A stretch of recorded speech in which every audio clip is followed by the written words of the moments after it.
हमारे channel future solution पर सबका स्वागत है। आज की क्लास में देखेंगे कंट्रैक्शन एनसीईआरटी का एक्सरसाइज नंबर 11.1 का क्वेश्चन नंबर 3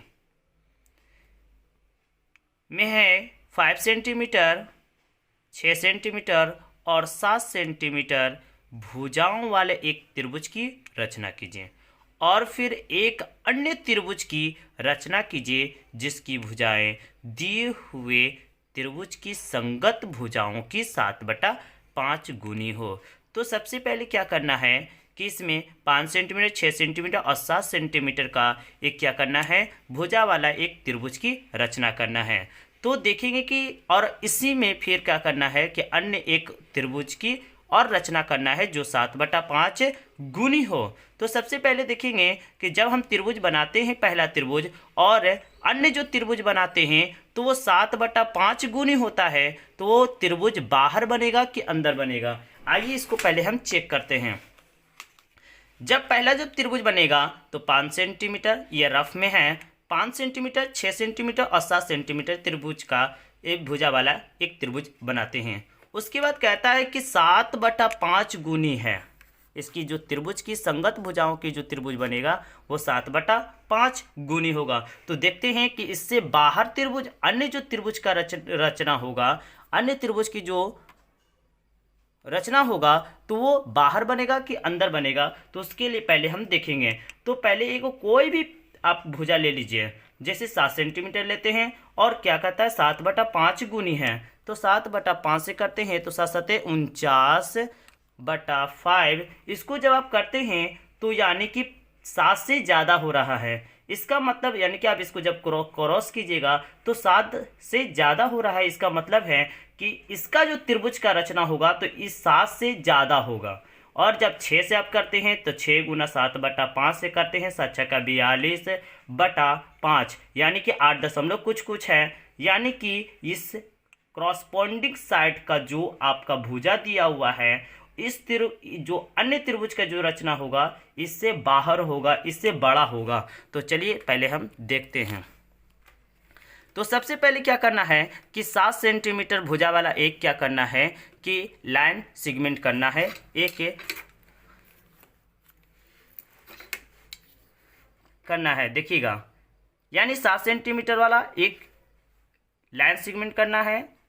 तो 0 से लेके यहाँ तक आपका 7 सेंटीमीटर है, तो हम यहाँ पर एक लाइन ड्रॉ करते हैं।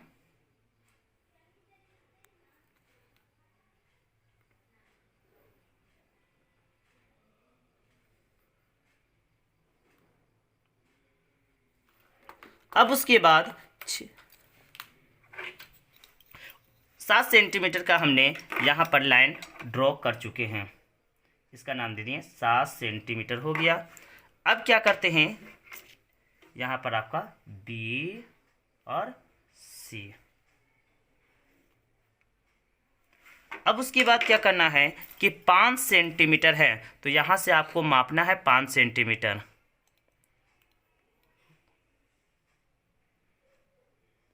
देखिएगा, यहाँ से 5 सेंटीमीटर करते हैं तो ये B को केंद्र मानकर यहाँ पर हम क्रॉस करेंगे, यह हो गया। अब उसके बाद 6 सेंटीमीटर है, तो यहाँ से हम क्या करेंगे 6 सेंटीमीटर एक और बढ़ा देंगे। अब उसको C को केंद्र मानकर यहाँ से हमने क्रॉस करेंगे। अब इस क्रॉस करने के बाद B को एक क्रॉसपोंडिंग पॉइंट, इस क्रॉसपोंडिंग जो हम क्रॉस किए हैं इस बिंदु को हमने A माने हैं और इस क्रॉस को हमने B बिंदु से क्या करेंगे मिला। उसके बाद A को C से फिर यहाँ पर मिला देंगे। मिलाने के बाद अब लिखिएगा ये आपका 5 सेंटीमीटर है और ये आपका 6 सेंटीमीटर है।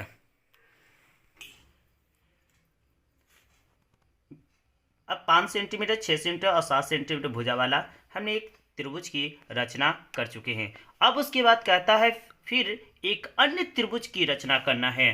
तो एक अन्य त्रिभुज की रचना करना है तो उसके करना है तो पहले हम बी को केंद्र मानकर एक एक्यूट एंगल यानी कि एक बी को केंद्र मानकर हमने एक एक्यूट एंगल बनाते हुए हमने यहाँ पढ़ी न्यून कोण बनाते हुए हमने एक लाइन ड्रॉ कर दिए हैं। उसके बाद क्या करेंगे, बी को केंद्र मानकर यहाँ पर देखिएगा अंश बटा हर यानी कि 7/5 है, तो सबसे ज्यादा वाला जो रहेगा उसको हम यहाँ बी को केंद्र मानकर हम यहाँ पर समान चाप लगाएंगे, यानी कि 7 ज्यादा है इसलिए हम यहाँ पर बी को केंद्र मानकर 7 बराबर क्या करेंगे, चाप लगाएंगे। 1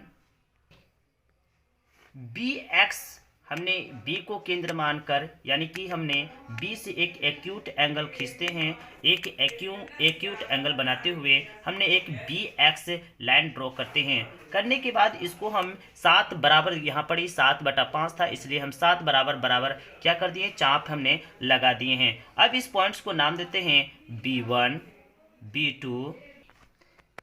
अब यहाँ पर देखना है 7/5 था तो यानी कि 5, इस 5 को B5 से क्या करना है, इस C बिंदु से हम क्या करेंगे, मिला देंगे। यहां पर हम मिला दिए B5 को C से मिलाया। मिलाने के बाद अब इसको क्या करना है कि एक आर्क लेना है। कहां से, तो B5 से एक आर्क लेना है। देखिएगा हमने यहां पर B5 से हमने क्या कर दिए हैं, B5 से हमने एक आर्क लिए हैं और फिर उसके बाद B7 से फिर एक आर्क खींचेंगे। देखिएगा इस तरह से हमने एक आर्क लिए B7 से, यहाँ B5 से लिए आर्क और ये B7 से लिए। अब उसके बाद मेजर करेंगे इसको मेजर करने के बाद इससे क्रॉस करेंगे। क्रॉस करने के बाद B7 को इससे हम क्या करेंगे, इस क्रॉसपोंडिंग वाला को हम क्रॉस जो किए हैं उससे हम क्या करेंगे, मिला देंगे।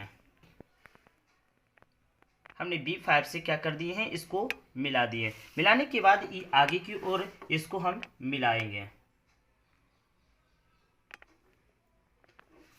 मिल गया।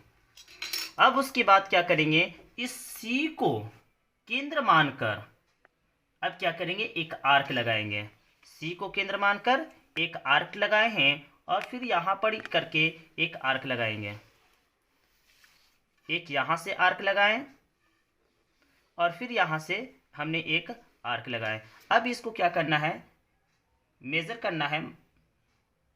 अब मेजर कर इसको हम यहां से आर्क कर दिए, काट दिए और काटने के बाद इसको हम मिलाएंगे। मिलाने के बाद इसको हम क्या करेंगे, ए को आगे बढ़ाकर इससे हम मिला देंगे। मिलाने के बाद इसको हम नाम दिए A' और इसको नाम दिए थे C' और ये आपका क्या है, C है। ये आपका कंस्ट्रक्शन पूरा बन चुका है, इसका रचना बन चुका है। देखिएगा 5 सेंटीमीटर, 6 सेंटीमीटर और 7 सेंटीमीटर का मैंने एक त्रिभुज बनाए हैं और इसके अन्य एक त्रिभुज का रचना किए हैं जो आपका आया है A', एक त्रिभुज है ABC और एक है A'BC'। अब यहाँ पर हमने रचना कर चुके हैं, कंस्ट्रक्शन पूरा क्लियर हो गया है। अब यहाँ पर रचना की चरण देखेंगे। ये जो हमने रचना बनाए हैं इसको हम रचना की चरण लिखेंगे। तो रचना के चरण में देखते हैं, सबसे पहले किए हैं कि सर्वप्रथम BC बराबर 7 सेंटीमीटर का एक रेखा खींचे हैं। एक BC क्या कर दिए हैं, B से लेकर C तक 7 सेंटीमीटर का एक लाइन सेगमेंट किए हैं, रेखाखंड खींचा। रचना में दूसरा देखेंगे B और C को केंद्र मानकर 5 सेंटीमीटर और 6 सेंटीमीटर की रेखाखंड खींचा जो एक दूसरे को A पर प्रतिच्छेद करती है, यहाँ पर प्रतिच्छेद करती है। अब उसके बाद